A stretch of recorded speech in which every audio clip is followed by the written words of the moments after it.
kwabwe eri ensi. Ekanisa ya Christian Focus Center eno ng'esumbibwa omulabirizi Dr. David Livingstone Kiganda n'omusumba Cindy Kiganda esangibwa Mengo mu Kisenyi olwaleero nayo yeegasse ku nsi yonna okujaguza bamaama.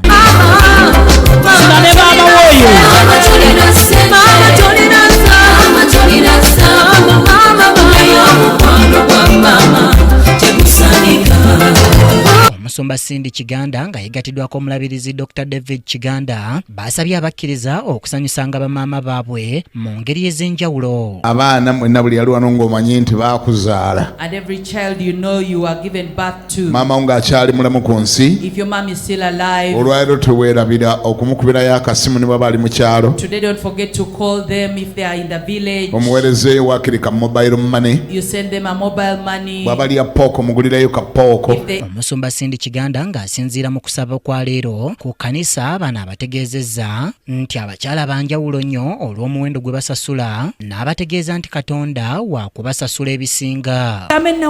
In prayer, powerful. Mu kusaba w'amaanyi. In business, powerful. Mu business musufu. Advices, powerful. Mu kumpabula mugezi. Who did I marry? Bannanga ani ono gwe nawasa.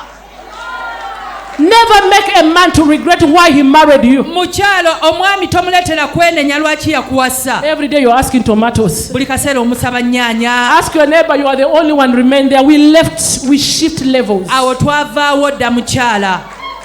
For children to eat, he has to come back. Abaana okulya olina kulinda bbaawo. Children are crying, mommy. Bamaama bwe batyo abasabye obutenyooma basobola okutambulira mu bufuzi naddala olw'omuwendo Katonda gw'abalabamu. Having power okubeera n'amaanyi and fail to use your power. N'olemererwa okugakozesa. Submission okwetowaza is not weakness. Si bunafu. Submission is strength under control. Maanyi naye oba ogafuze.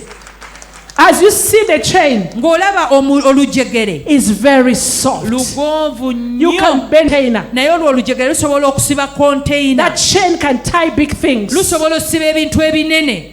And cannot be broken.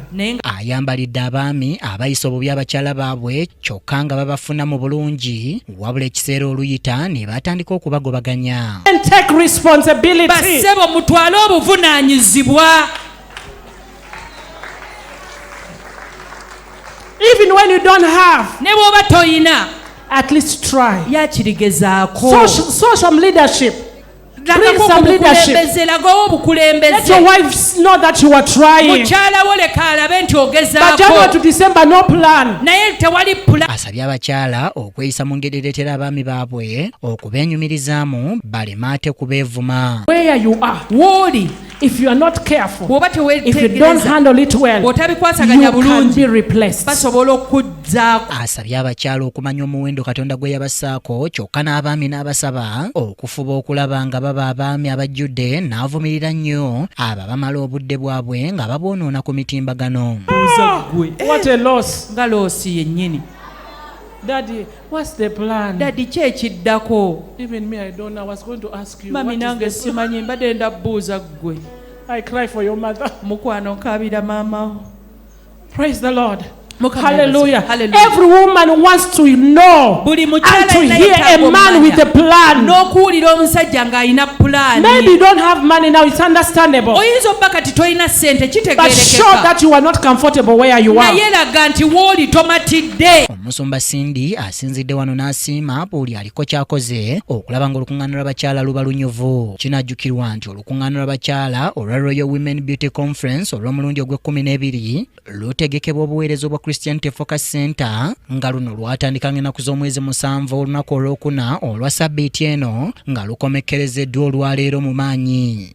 Kabagahe Mary Rose yakusakidde eggwire lino ku KTV Amalindire.